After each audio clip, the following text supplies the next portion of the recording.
My beautiful people, Atiku mock Tinubu administration. Northern part of Nigeria make campaign or make a song for Trump.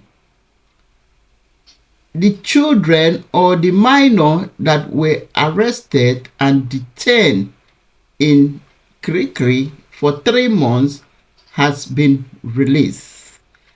Hello my beautiful people, welcome back to my channel. If you're seeing me for the first time, my name is Joyce Anyanwu. In today's episode or in today's topic, we will be joining Arise to analyze what has been happening in Nigeria, how Atiku were mocking Tinubu because of, I think, pray for the nation, and the way northern part of Nigeria, some people or some minor in northern part of Nigeria were campaigning or were praising Trump, and the children that they arrested during the August protest for flagging, for floating or flagging Russian flag has been released. So guys, join me as we listen to what Arise have to say. Then we will come back and wrap it all. Yes. Competitive race between Kamala Harris and Donald Trump, a musician and politician, Jamilu Magia, in the northern region of Nigeria, has composed a song to campaign for Donald Trump. The song urged voters to vote for Trump today. Let's take a look. Say Donald Trump, America. Say Donald Trump, America. Say Donald Trump, America. Say Donald Trump, America. Say Donald Trump, America. You got to trust America.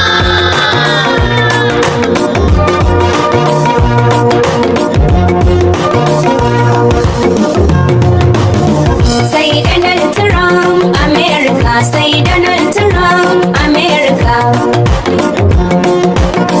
Say Donald Trump, America. Say Donald Trump, America. Say Donald Trump, America. Say Donald Trump, America. Say Donald Trump, America. Say Donald Trump, America. Fight for Donald Trump, 2024. Fight for Donald Trump, 2024. To make American powerful again. To make American wealthy again. To make American strong again. To make American proud again. I am on my way to America to meet Mr. President. Say Donald Trump, America. Donald Trump, America. Donald Trump. I am on my way He's on his way to America. Not charging for treason for waving. And there are young children. Young children. But even this what we see here in Nigeria, I mean, that cruise. complete cruise, Dr. Martin, did you see that? But I think that Dr. Sam Amadi made Yes. the point that America being the superior power Yes. in the world, everything that happens in America, from Coca-Cola to presidential election, has become an occasion for a global cultural fiesta. Look, in the front page of I newspaper in the UK today, you know, they were speculating about Americans, the British, you know, most of them saying they prefer Kamala Harris. Some of them saying, well, they prefer Trump. Some other people saying Trump will win anyway. They don't have a vote in the matter. Nigel Farage saying, oh, Trump must accept, you are my friend, whatever the election result has.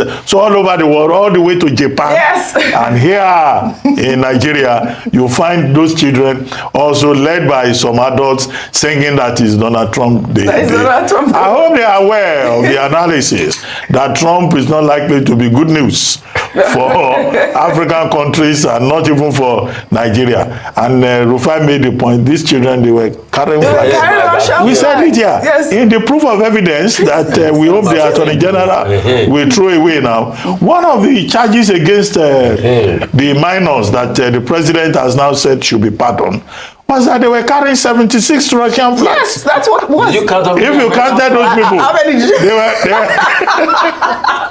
They are minors.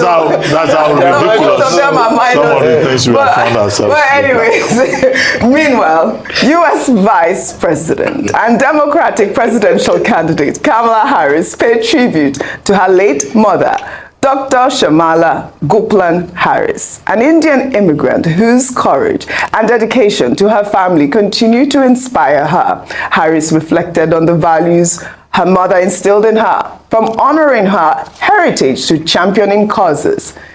Well, let's take a look. Something cracks open inside you when you become a mother. You realize long after you're gone, these children will be your legacy. This mother came to America at 19 years old. She stood 5 feet tall, but she stood tall. Becoming a cancer researcher, birthing 2 daughters, Kamala and Maya, and with them, she birthed her legacy. She taught them to believe in themselves and to stand up for others. It's what made Kamala become a prosecutor who fought for justice, an attorney general who took on corporations to protect working people, the senator and vice president who stood up for women's rights. And now, in this moment, Kamala Harris has a new way forward. She says every worker should be able to provide with dignity. That's your right. Every generation should do better than the last. That's your legacy. Every American should be able to buy a home, start a business, and save enough to invest. It's time for a new generation of leadership, one of optimism and belief in a better future for all Americans. This daughter of Shamala, this daughter of the American story, is ready to lead us forward. Phenomenal. I mean, what a way to honor your mother. I mean, that was a special, special tribute. Freedom. Yep, voiced by Viola Davis. Yes. Listen, you know, when you And watch the song this, is Beyonce. and Yeah. the song is Beyonce, and you know, this video we just watched for me embodies the euphoria that we've all gotten sucked into globally with regards to this election. America's greatest export, I believe, is culture, branding, the ability to start conversations and lead conversations and communication. And this is what, for me, this is what this is. And she's celebrating her mother. She's embracing her heritage. Remember, she hasn't actually opened her mouth to answer any questions about her ethnicity. So this, in essence, for me, was a beautiful way to address the fact that, okay, you know what, this is my ethnicity. This is where I come from. Honoring her mother. I thought it was a really, really beautiful tribute. Is this what it'll take to win the election? I don't know about that, you know, but nonetheless, really, really enjoyed this, even though I lean more blue, but I thought this was a beautiful package. Well, all right, Dr. Batty, you said you had Just to make a very brief comment about the American dream. You know, many people come from different parts of the world to pursue the American dream. Now, Professor Donald J. Harris, that's the name of the father, came from St. Anne Bay in Jamaica.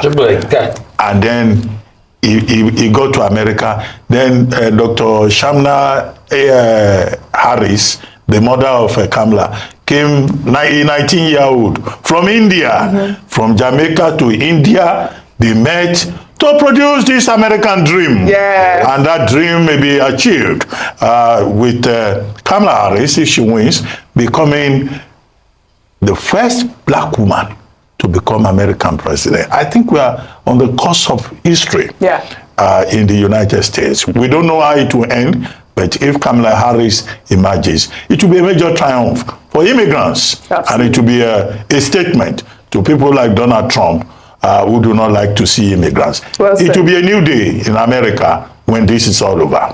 You see, that's the American spirit that it embodies. And I remember the moment when it was time for Barack Obama to emerge in 2008.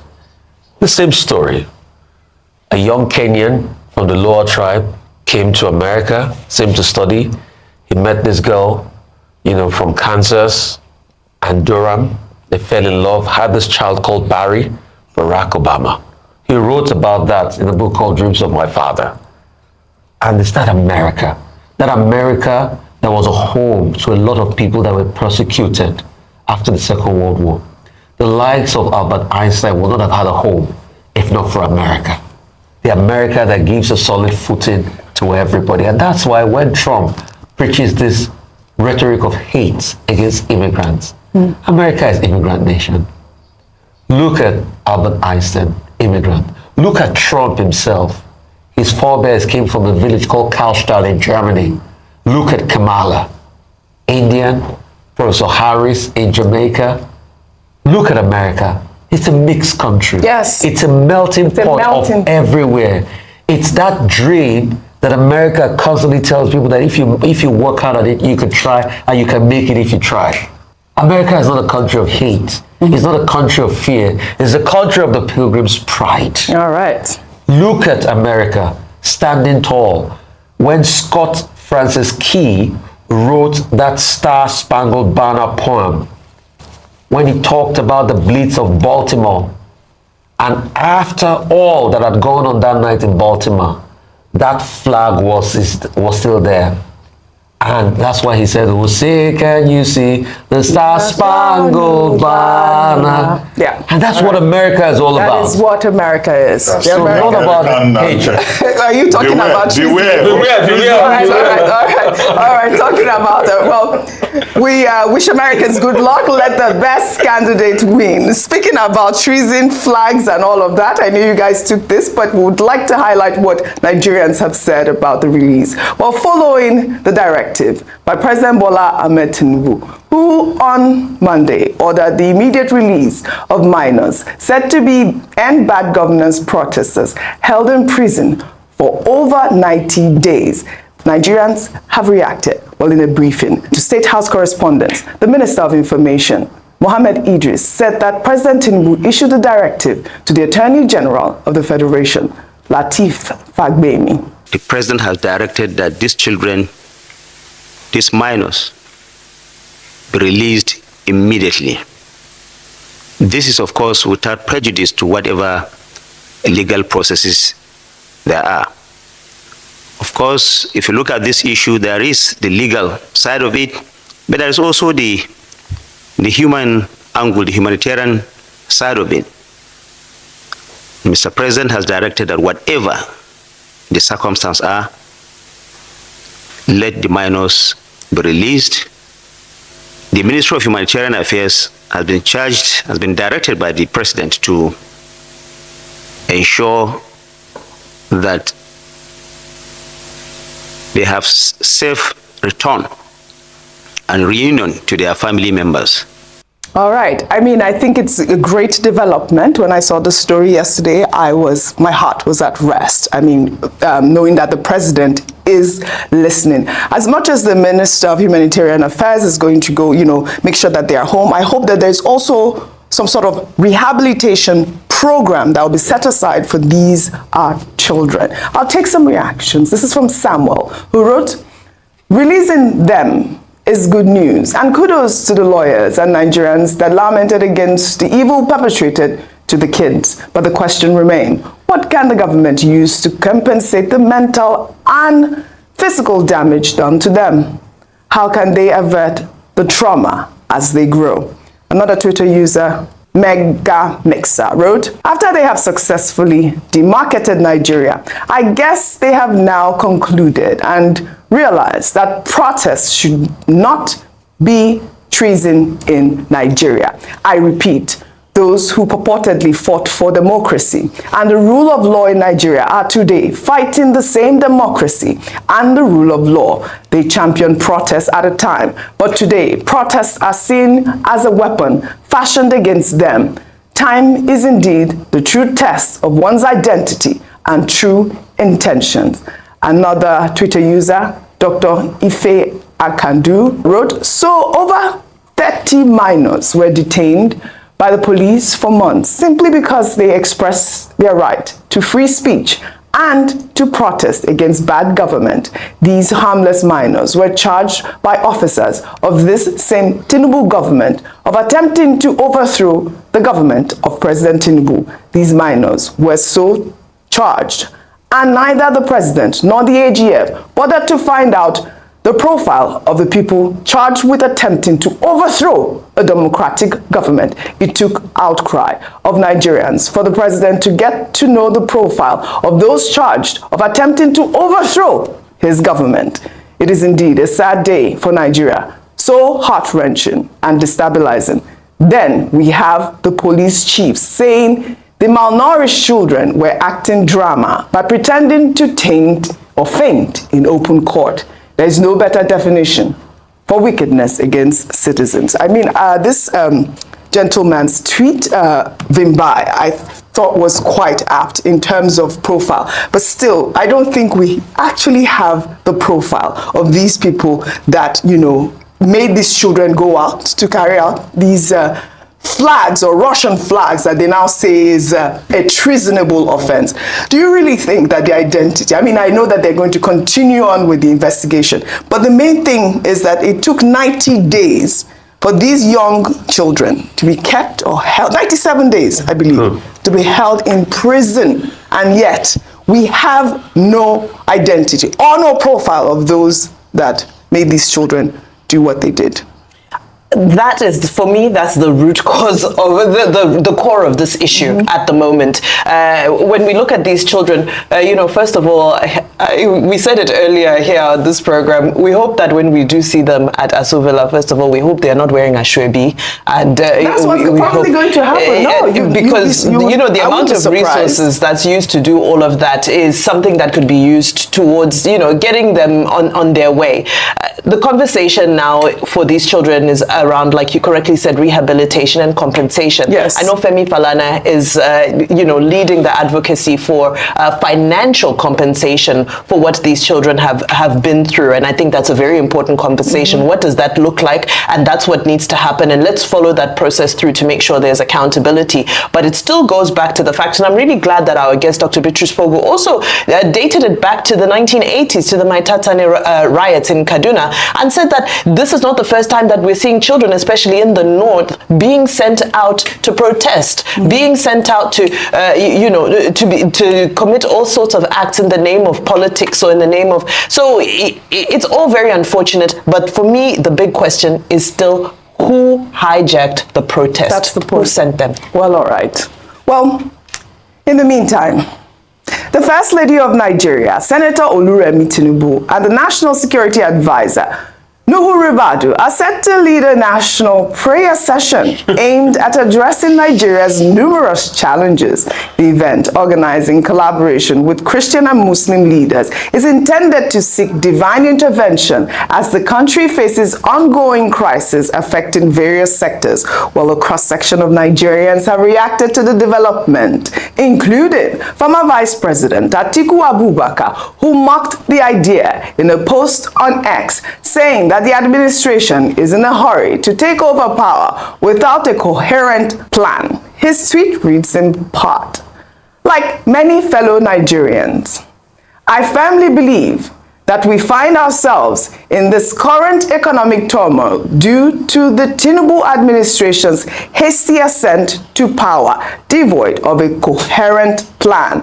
Isn't it fascinating how the so-called tested Tinubu administration's only policy response seems to be a national prayer led by the First Lady and the NSA? Just a mere 24 hours after I propose my alternative solutions. What a bold strategy in my humble interpretation of the scriptures. Prayer indeed serves as a noble path to follow. However, the sacred text also counsel us to engage in diligent labor and hard work. Rufai, you know this happened. I mean, I believe it was just 2 days ago or 3 days ago when Atiku Abubakar, you know, proposed some policies and Bayo Ononuga attacked him. I don't know if you saw that tweet where Bayo Ononuga attacked him, but of course reactions have trailed this national prayer. Let me take this tweet from Badebo Rose Vival. He wrote, Israel is at war, deploying an iron dome,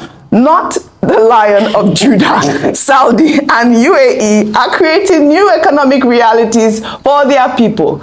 And there is Nigeria seeking national prayers, not because they believe in it, but because they want to hoodwink the people. What Nigeria needs is a change of leadership from those who pursue their narrow interests to those who are competent, have character, compassion, and an ambitious vision for their people. It is possible, Rufi. And you see, that's why for all the people that were going after Peter Obi, the truth is that man has said the truth.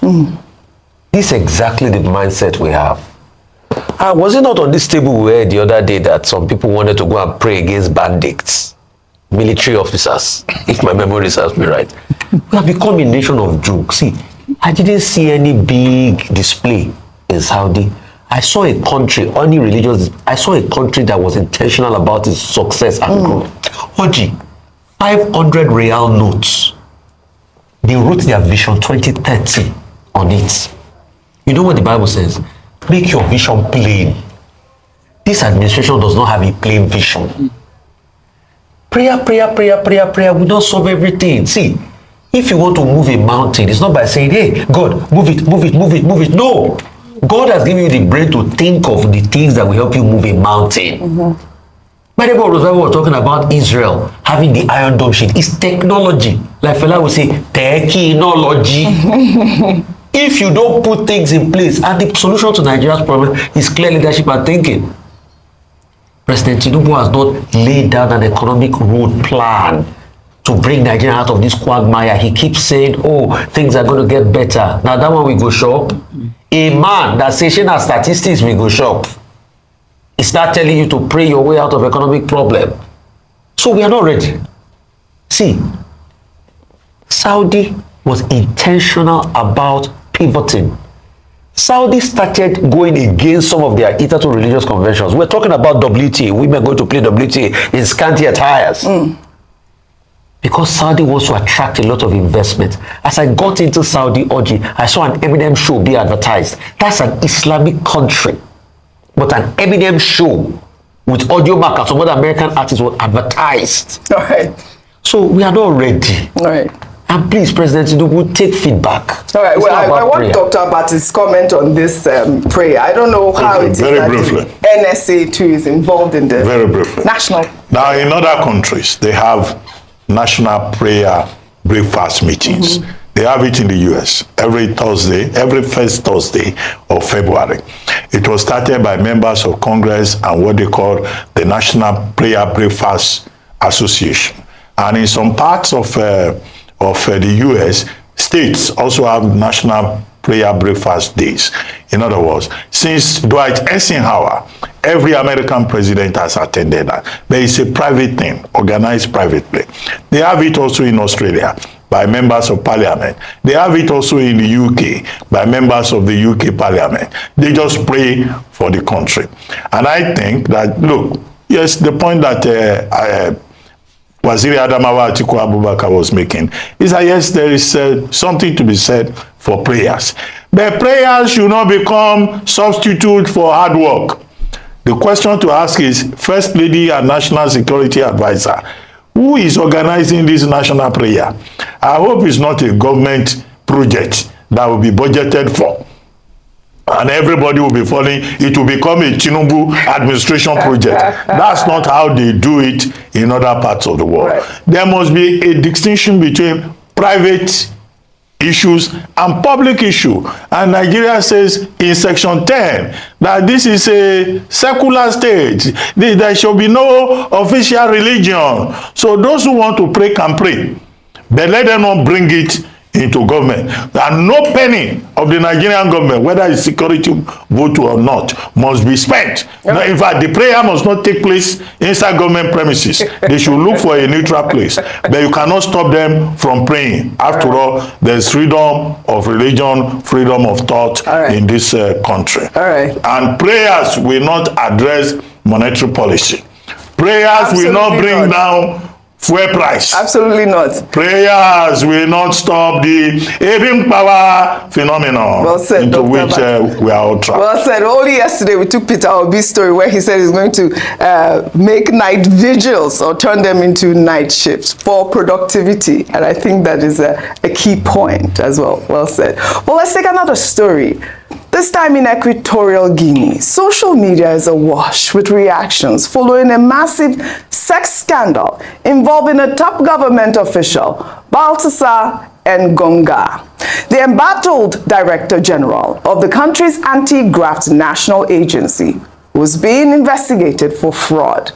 The scandal was uncovered when officials searched his house as part of the fraud investigation and discovered about 400 explicit videos allegedly featuring him and numerous women. The videos reportedly included sex tapes involving prominent persons such as the sister of the president of the country, the Director General of the police wife, about 20 other country ministers' wives, his brother's wife, and even his cousin.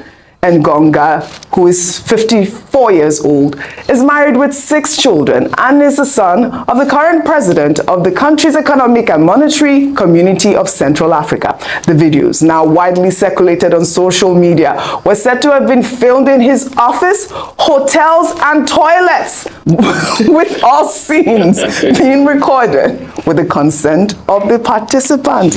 Our favorite Niger wife. I didn't mean to come to you with this story, but this story has gone viral. Completely, shocking to see some of the videos that we saw on social media. But I think there was another story that, broke my heart about one of the women who committed suicide, yet to be verified though. But this is what we see with men. Dr. Bati, I'm coming to you on a topic, because we took a topic over the weekend, on Friday, and, your fans were calling for you. I don't know if we should play that video. Should we play that video before we come to you, both of you? Should we play that video again? Because we have a clip of that video. Sure. Yes? Let's play that video of the doctor who said men should have sex 21 times to avoid prostate cancer. Men come to the clinic now and say, Doc, when I'm with my wife, this thing doesn't work. But when I go to my side chick, it wakes up. I just laugh because that's a scientifically proven fact. Men with more than one wife tends to live longer. Don't take my word for it. The research is abundantly clear. Go on Google. Men with 2, 3 wives tend to live an average of 7.5 years longer than men with one man, one woman. One man, one woman, that man's sexual activity is going to decrease after the age of 50. So when a man is not happy in the bedroom, his productivity is affected. Okay. When that productivity is affected, the impact on the economy dwindles. So even the government will not get adequate taxes. Men that are not getting enough erection, enough ejaculation a month will develop enlarged prostates. When they develop enlarged prostate, that's when bad things happen. And it affects the quality of their life. What I say is, what the left hand does, don't let the right hand know. You are not going to bring your other woman to your marital home. You want to have your other woman on a contract. You call her, she doesn't call you. She doesn't disrespect your home. So your woman is still your anchor. But you know why you're doing it, and your woman is on your side. She realizes that you must get your 21 times. And if for some reason she's not able to get it for you, hey, she knows where you are. All right, Vimbai, I don't know if that's the video this anti-graft boss from Equatorial Guinea watched to make him believe that he can, have sex multiple times like that. So I know that this is there's been a lot of cruise around this issue, but I just want to look at some more sort of serious sides about it very quickly. The first is that I think it's absolutely deplorable that these videos that were taken as evidence for another investigation have been leaked all over social media. I think it's disgusting, it's degrading, it's unfair. And if it is true that one of the ladies has now committed suicide, that's terrible. It's absolutely terrible. So that's number one. Number two, sex addiction is a real thing. And, I'm not a doctor, I'm not a psychologist, I can't diagnose this man, but surely this must fall into the realm of addiction somewhere. So I also don't want to make light of the fact that there are some people who struggle with it as a real addiction, so that's my take on it, but I'm sure there are some. Dr. Bati, Vimbai has talked about sex addiction. So we have very limited time. Let me just throw the line about, looking at these serious issues. The first one is that it looks like we are now in modern day Babylon. The other day it was PDD. Now it is Ngonga. Now, you know, Babylon in the Bible, you know, a city of decadence where people were misbehaving. The world has reached that point where values, standards have collapsed. The second point in that regard is that this man, Ngonga, in Equatorial Guinea, he was the man in charge of the anti-graft agency investigation, the equivalent of the EFCC of Nigeria. And then he got entrapped into his libidinal snare. The wives of the Director General of Police, the wives of ministers, 20 of them, the sister of the president, I mean about 400 women, mostly wives. Okay, is there a question of blackmail here? Maybe. So there's a question of blackmail here that needs to be investigated. There's also the question of morality. All right. The third point is about his own personality. Nigeria is cruise. It's a cruise. Cruise. We are just cruising this country. This country, you people are not serious. So Nigerians, you guys are not serious at all. Anyway, my beautiful people, welcome back. Hey, you have watched the video. People are in Nigeria campaigning for Trump in America. Trump that don't want to see immigrants.